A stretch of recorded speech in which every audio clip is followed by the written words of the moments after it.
Here's a quick lesson on active and passive voice in verbs. I'm going to try to get it done in 2 minutes.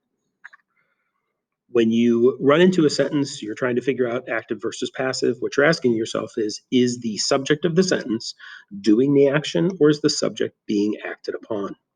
Let's take this sentence, for instance. Johnny drove the red convertible.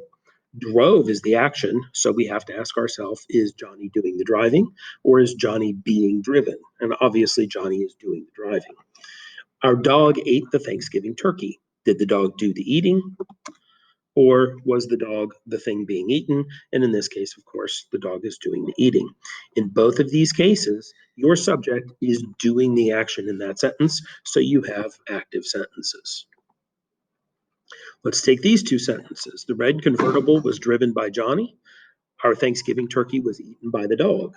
Was driven by is our subject in the first sentence. So the convertible, is it driving or is it being driven? Similarly with the turkey, was the turkey doing the eating or was the turkey being eaten?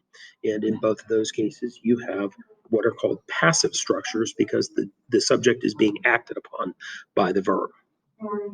Now, in these two sentences, we have the doer of the action at the end of the sentence. That's rare. That's usually not going to be there because that's why we use passive sentence structures. Passive sentence structures are when we don't know who the doer of the action is in most cases. So we have the red convertible was parked near a tree. We don't know who did the parking. We just know that the convertible was parked. We don't know who did the eating, but we know the turkey got eaten before we arrived. So again, in both of those cases, our sentences are passive.